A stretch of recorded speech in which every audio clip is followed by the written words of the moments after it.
na sa lahat. Sa pulsa video, tumatawid sa kalsada ang isang lolo nang biglang sinalpok siya ng humaharurot na motorsiklo. Sa tindi ng impact, bumulagta ang biktima.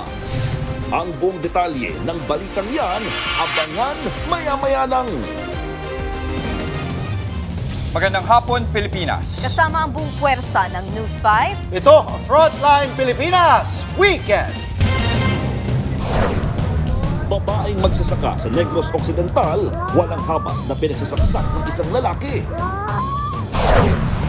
Kasunod ng biglaang buhos ng ulan hanggang binti na baha na merwisyo sa South Luzon Expressway. Iba pang mga lugar sa Metro Manila, binaha rin. Senator Bato de la Rosa, hindi raw aalis ng bansa. Kampo niya, iginiit na hindi siya pwedeng arestuhin dahil lamang sa Immigration Lookout Order. Never lie, never cheat, never steal. Pangulong Bongbong Marcos may bilin sa mga graduate ng Philippine Military Academy. At kilalanin din ang valedictorian ng Class of 2026 na isang dating model at ballerina. At OG Dabbercats na si Tony Rose Gaida may pa-surprise visit sa Itbulaga. Namimiss ko talaga. Siyempre yung samahan natin, no? Oo. Kasi ibang klase din yung samahan natin.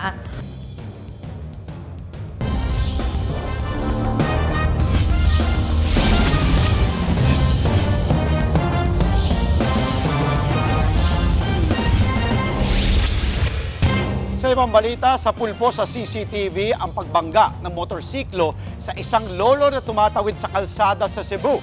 Mabilis ang takbo ng rider kaya hindi na naiwasan ng biktima. Narito po ang Frontline Report. Dahan-dahang tumawid ang isang lolo sa kalsada sa Samboan, Cebu. Nang biglang, nabundol siya ng humaharurot na motorsiklo. Bulagta sa kalsada ang biktima sa tindi ng impact. Hindi na nakita sa CCTV, pero sumadsad din sa kalsada ang nakabanggang motorsiklo. Sugatan sa ulo ang 80 anyos na si Meradino Perolino. Agad naman siyang dinala sa ospital at patuloy na nagpapagaling. Nagtamo naman ng minor injuries ang rider na si Ramil Meral, 49 anyos. Ayon sa pulisya, hindi na nakapagpreno o nakaiwas ang rider sa bilis ng kanyang takbo. Mabilis po yung takbo ng ma'am, yung suspect ma'am. Hindi niya napansin ma'am kasi gabi na saka malakas yung takbo niya. Nasa kustodiya na ng pulisya ang rider na posibleng mahaharap sa reklamong reckless imprudence resulting in physical injuries. Nagbabalita mula sa Frontline, Margie Bentulan, News 5. Nanindigan ng kapo ni Senator Bato de la Rosa na hindi siya aalis ng Pilipinas. Yan ay kahit pa posible siyang ipaaresto dahil sa warrant of arrest ng International Criminal Court. Nasa frontline ng balitang yan, si Gio Robles. Matapos sumibat sa Senado kasunod ng barilan, ang tanong ngayon, nasaan na naman si Senator Bato de la Rosa? Walang kasiguraduhan dyan.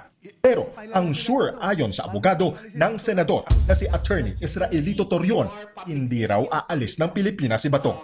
I don't think Senator De La Rosa is a threat to national security, much more public health or public order. He's just one person. But I'm not saying that he has plans of going abroad. Mahal na mahal ni Senator Bato ang Pilipinas, hindi aalis ng Pilipinas yun. May mga impormasyon na raw ang Department of Justice na makakatulong para matukoy kung nasaan si De La Rosa. Matatandaang naglabas ang DOJ ng Immigration Lookout Bulletin Order laban kay Bato. Sa kabila niyan, kinikilala raw ng ahensya ang paglalagay ng Senado kay Bato sa kanilang protective custody. Kaya hanggat walang desisyon ang Korte Suprema sa mga legal na issue sa arrest warrant ng International Criminal Court, wala munang aksyong gagawin ng DOJ. Pero sakaling magtangka raw na umalis ng bansa si Bato, posible siyang ipa-aresto. Sagot naman dyan ni Torion, hindi maaaring ipa-aresto si Bato dahil Immigration Lookout Bulletin Order pa lang ang meron laban sa senador at hindi hold departure order. Local court lang daw ang maaaring pumigil kay Bato. It's just a, what you call this, it's just basically a lookout. Be more vigilant. If that party, if that person comes to the airport, then report it to the DOJ right away. Ang NBI naman itinuturing ng persons of interest sina Senator Robin Padilla at Senate Sergeant-at-Arms Mau Aplaska sa kinaroroonan ni Bato. Madaling araw nitong Huwebes, sumibat ng Senado si De La Rosa kasunod ng putukan doon. Ayon kay Aplaska, nakita nila sa CCTV na kasama ni Bato si Padilla na sumakay sa isang sasakyan ng madaling araw ding yon.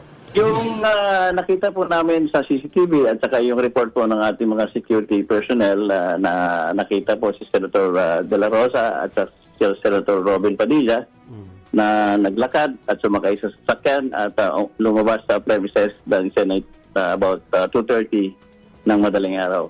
Ayon kay NBI Director Melvin Matibag, dapat din tanungin si Senate President Alan Peter Cayetano sa kinaroroonan ni Bato. Siya po ang Senate President, siya ang pinakang namumuno sa Senado at sila po yung nagsabi na ang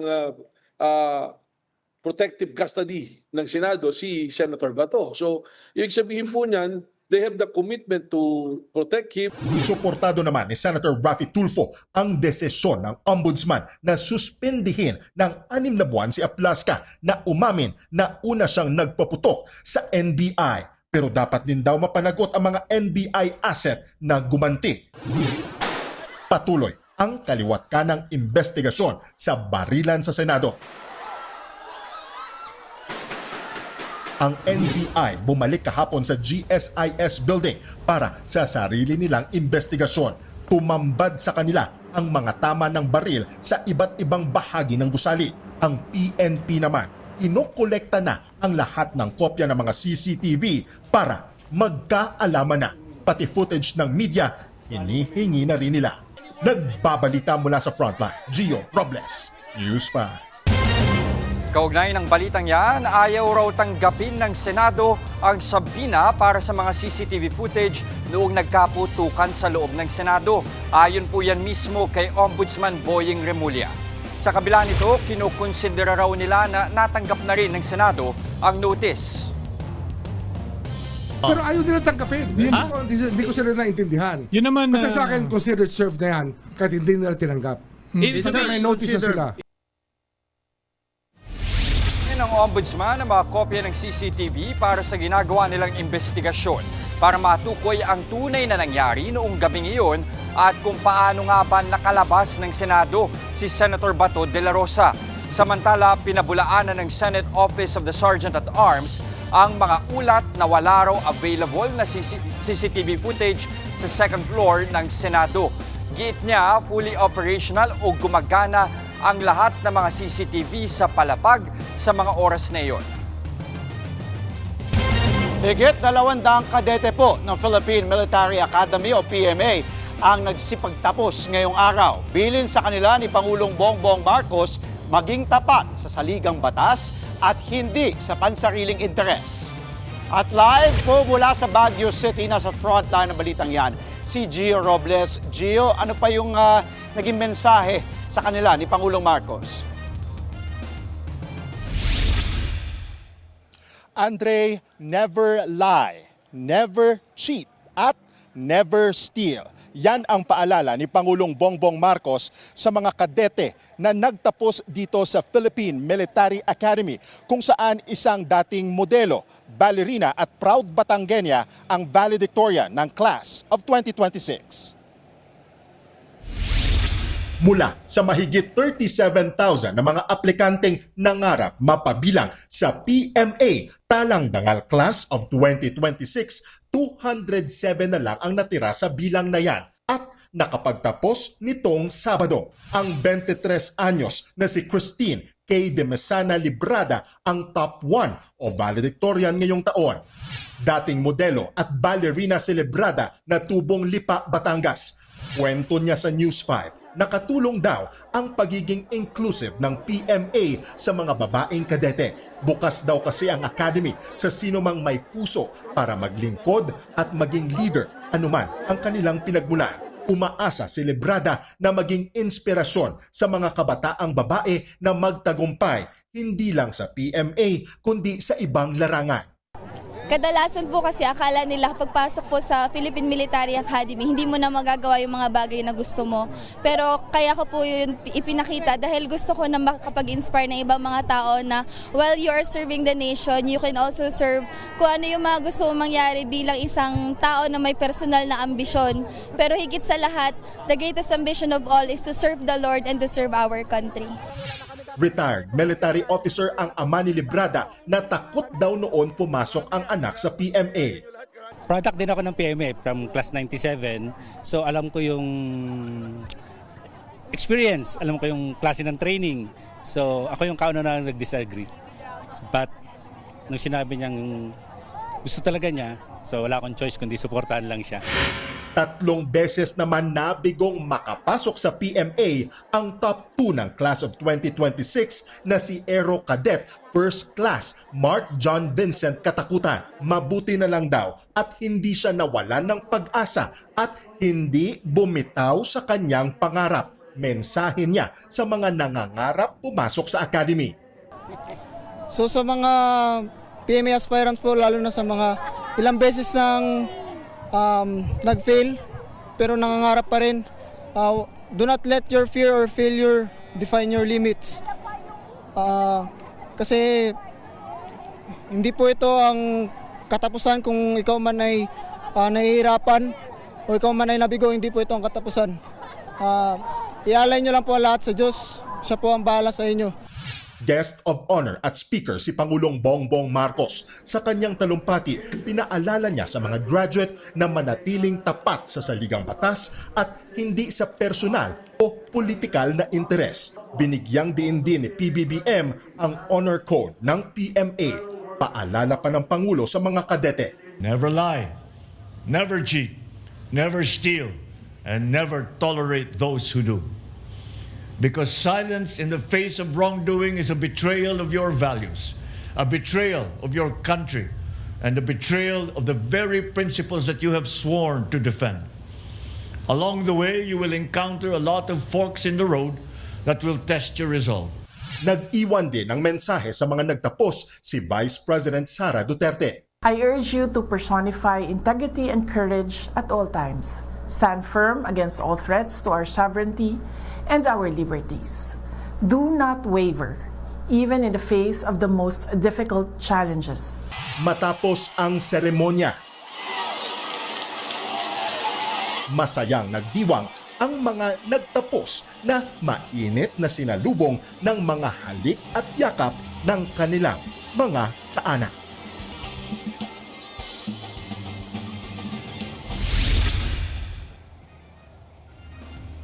Andre, samantala nanawagan naman ang pamunuan ng PMA Alumni Association na manatiling neutral ang mga miyembro nito o mga miyembro ng Philippine Military Academy kaugnay nga sa sitwasyon na kinakaharap ni Senator Bato de la Rosa na graduate ng PMA Class of 1986. Ibig sabihin, wag na raw makialam, wag magkampihan ang PMA alumni at sa halip, hayaan manaig ang batas at tamang proseso. Andre, balik sa'yo. Congratulations sa ating mga bagong PMA graduates at mag-iingat ka dyan. Live po mula sa Baguio City. Maraming salamat, Gio Robles. Suportado ng Student Council ng Assumption College San Lorenzo ang pag-aalis ng larawan ni Senator Loren Legarda sa kanilang Wall of Empowered Women. Bagamat kinikilala raw nila ang mga naunang kontribusyon ni Legarda, ang mga kamakailang aksyon niya sa politika ay di na raw naaayon sa mga prinsipyo ng pamantasan. Kasunod ito ng pagboto niya para palitan si Senator Tito Soto bilang Senate President. Nangyari ang palitan ng liderato habang inihahanda ang Articles of Impeachment laban kay Vice President Sara Duterte. Kaya naman, nakakabahala raw na maaaring nangyari ito para umano ma-delay o impluwensyahan ang impeachment. Nananawagan ng Student Council kay Legarda na balikan ang mga prinsipyo na minsan niyang pinanghawakan bilang estudyante at public figure. Hinihikayat din siyang itama ang kanyang mga nagawa at ipakita ang kanyang katapatan sa hustisya at accountability. Normal na ulit ang supply ng kuryente sa Luzon at Visayas. Pero ayon sa mga otoridad, posible pa ring magpatuloy ang rotational brownouts ngayong weekend. Kahapon, halos kalahating milyong customer ng Meralco ang nawalan ng kuryente. Narito ang Frontline Report. Eto na nga, brownout na dito sa Metro Manila. Naglabas na ng mga tao. Ilang oras kaya to? Ang init niyan. Sunod-sunod nawala ng kuryente ang ilang lugar sa Metro Manila kahapon. Nagkumpulan na nga sa labas ang mga residente dahil sa tindi ng init ng panahon. Halos 3 hours walang kuryente. So, hindi po kami nakapaghanda para mag-charge kahit electric pa. Ayon sa Meralco, aabot sa 540,000 na customers nila sa Bulacan, Cavite, Laguna, Metro Manila, Quezon Province at Rizal ang naapektuhan ng rotational brownout. Nangyari yan nang isailalim ng National Grid Corporation of the Philippines o NGCP ang Luzon at Visayas grids sa red at yellow alerts. Red alert kung hindi sasapat ang supply ng kuryente sa demand, habang yellow alert kung walang sapat na reserbang kuryente. Pero ngayong araw, inanunsyo ng NGCP na balik normal na ang kondisyon ng parehong Luzon at Visayas grid. Kaya na raw matugunan ang demand. Bagamat maayos na ang dalawang pumalyang major lines ng NGCP, hindi naman daw kaagad maibabalik ang 5 units ng natural gas plant sa Batangas na nakakonekta rito. Sumabay pa sa pagpalya ang isang malaking power plant. Kaya naman, posible pa rin ang rotational brownouts ngayong weekend. Right now, NGCP is still running the simulations. So we're waiting for those simulations to see if there will be any grid alerts over the weekend and coming into next week. Hopefully, the big plants in Batangas will come back online and that will mitigate the overall situation. Pinagpapaliwanag naman ng Department of Energy ang mga power plant at ang NGCP ukol sa pagpalya ng mga pasilidad. Matagal nang in-advocate ng NGCP na dapat marami tayong pasobrang kuryente. At dahil paulit-ulit ang problema, may mga nilatag na raw na solusyon ang pamahalaan. Sa ngayon po, may tinitingnan po tayo na 1,400 megawatts sa facilities na ready to be commissioned at nag-undergo na po na testing and commissioning. Ayon naman sa isang consumer group, baka dapat ay mas maging istrikto ang mga otoridad sa mga power generation companies at sa NGCP para mas maging maayos ang serbisyo. Hindi pa dapat panahon na para taasan natin yung penalty para doon sa mga nag-aaberiyang mga planta, because it's a failure of service delivery. You're contractually obligated to provide power. Nagbabalita mula sa Frontline, Margie Bentulan, News 5. Mga kapatid, maghanda po sa buhos ng ulan ngayong gabi. Kanina nga po bumaha sa ilang lugar sa Metro Manila. Lakas pare, oh. SLEX po, umaalon na. Hanggang binting baha ang namerwisyo sa mga motorista sa South Luzon Expressway o SLEX sa Bikutan. Binaha rin po ang kalsadang ito sa Valenzuela. Habang sa sukat, pahirapan ang usad ng mga sasakyan dahil sa baha. Sa forecast ng Metra, bagamat mainit, ay bubuhos po ngayong gabi ang mahina hanggang katamtamang ulan sa Metro Manila. Maulan din ang gabi sa Hilaga at Gitnang Luzon, Calabarzon at ilang bahagi ng Bicol Region at Mindoro Province. Magiging makulimlim naman hanggang sa maulan bukas sa Kabisayaan, habang mas malakas ang nagbabadyang ulan ngayong gabi sa Mindanao.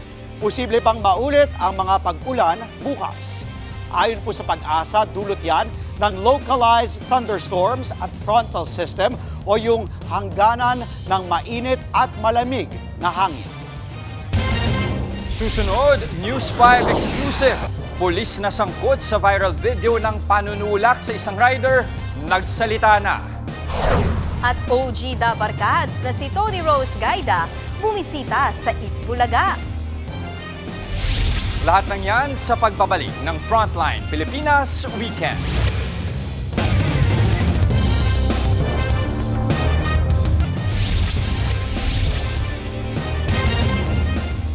Tuloy ang pamimigay ng ayuda sa mga riders sa gitna ng nakaabang taas presyo sa petrolyo sa susunod na linggo. Nasa frontline ng balitang yan, si Bea de Guzman. Maagang lumuwas pa Quezon City si Mang Jimmy na rider ng isang ride-hailing app para makatanggap ng ayuda mula sa Department of Social Welfare and Development. Galing pa kasi siyang Cabuyao, Laguna. Bagamat malayo ang biyahe, sulit naman daw ito. Bilang isang ordinaryong katulad ko, ay napakalaking tulong na to at ito, paldo si Mrs. Dati, nagkaroon ng problema sa pamimigay ng ayuda. Ngayon, mas mabilis naman daw ang pamimigay. At akala ko nga hindi ako makakakuha ulit kasi sa first batch, hindi ako nakakasama. Ayos naman po ma'am, kahit mahaba ang pila, ongoing naman po. Bahagi pa rin ito ng ayuda ng DSWD dahil sa mga nagdaang mega oil price hike. Talagang masinsin po namin tinignan yung mga listahan. Pagkatapos po talagang nakalagay na. Bawat tao may talagang bayad na ibibigay sa kanila. Tapos sinet up na po yan, tapos 4 na araw po, ini-schedule po namin sila, every hour, sasabihan namin sila anong oras sila darating. Kaya mas mabilis na po ang proseso. Sa ngayon, 40,000 riders pa lang nila ang nabibigyan ng 5,000 peso cash assistance mula sa target na 85,000 na benepisyaryo. Tatagal hanggang May 19 ang pamimigay ng ayuda sa mga rider ng naturang ride-hailing app. Dito pa rin yan sa bahay ng alumni sa UP Diliman, Quezon City. Nagbabalita mula sa Frontline, Bea de Guzman, News 5.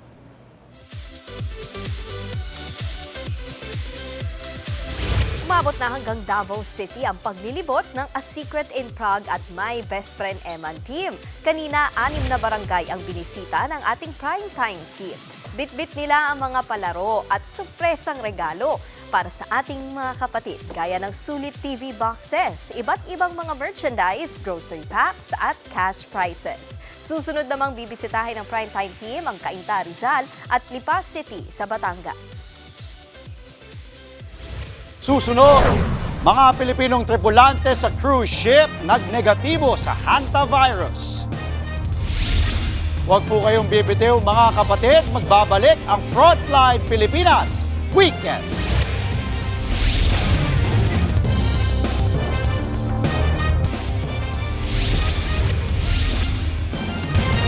Nagnegatibo sa hantavirus ang 38 Pinoy seafarers ng MV Hondius. Ayon sa DMW, naka-quarantine sa Amsterdam ang 21 sa mga tripulante, habang ang 17 iba pa ay lulan pa rin ng MV Hondius at inaasahang darating sa Rotterdam sa Lunes para ma-quarantine. Hindi pa matiyak ng DMW kung kailan makakauwi ang mga tripulante. Kailangan pang hintayin matapos ang kanilang quarantine at observation period. Mga kapatid, kilalanin po ang isang tanging ina na walang pagod kung rumakit at ang mga mega kapihan na dinarayo kahit pa tag-init. Yan at iba pa sa Top 5 mga kwentong Mark Logan. Kahit na sobrang init, kape pa rin ang hinihirit ng mga sa kape ay adik. Kaya samahan kami sa 2 mga higanteng coffee shops na tunay namang sagot sa araw ninyong nababagot. Akala ng iba lipas ng nakasanayan dito sa Pulilan, Bulacan na pagluhod ng mga kalabaw na nagbabaw para magbugay sa ating Panginoon. Pero hindi no, daan-daang mga kalabaw ang dumalo sa pagtitipon kasama ang mga nakifiesta tulad nitong si ate. Bit-bit ang kanyang pocket-size electric fan dahil mainit. Ngayong Mayo, buwan ng mga ina, hahabol ang isang tanging ina. Kasi kung racket ang usapan, 24/7 siyang lumalagari. At literal na ilaw ng tahanan itong si Volta, si Solar Queen. Kapangyarihan niya galing sa solar system. Bukod sa pagpapageant, pati pagsosolar ni racket na rin para sa pamilya ay may maipakain. At usapang lalaki tayo, Bok, kasama ang isang celebrity doc. Kaya huwag mahiyang magtanong. Yung mga nakakaranas na si Junjun, iwas, atensyon, sa pamamagitan daw ng siyensya, maibabalik ang dating sigla at di na masasabing kasama ka sa samahang laylayan ng lipunan. Ito si Electroloco. Gusto niyang i-flex sa mga imbento niyang nakakaloko. Kapag pagod ka, have a seat sa kanyang vending machine na upuan. Hanggang saan ang 5 piso mo? mo, tumayo ka na agad dahil aangat na ang mga pako para i-eject ka sa kinauupuan mo. Gumawa rin ng tsinelas na gawa sa simento at tsinelas na gawa sa bakal. 50 years daw ang warranty. At inidoro na mechanical. Pagkatapos mong magbawas, may kamay na maghuhugas. Medyo intense nga lang ang hagod. Pero at least, hindi siya napapagod. Nagbabalita mula sa Frontline, Mark Logan.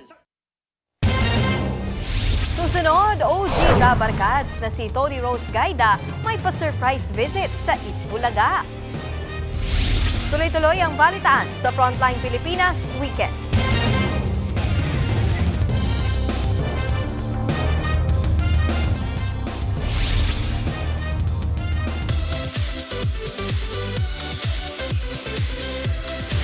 Sabado surprise sa Itbulaga ang pagbisita ng OG Dabarkads na si Tony Rose Gaida. At dahil na-miss ni Dabarkads Tony ang kanyang EB family, may pa-throwback ng iconic Bulagaan moments. Knock-knock! Who's there? Kalachuchi! Kalachuchi, Gulong ng buhay! Ganyan din yun. Patuloy-tuloy sa pag-ikot! Yun ako'y Lloyd, umali kasi. Yun ako'y nasa ilalim. Sana bukas na sa ibabaw naman. Sana yung kalachuchi. Ang kalachuchi mo ay akin. Naalala natin po. 1994 nang mapabilang si Tony Rose bilang host ng longest-running noontime show. Nagpaalam siya sa EB noong 2014. Nostalgic talaga makita si Ma'am Tony Rose Gaida sa Itbulaga. Correct.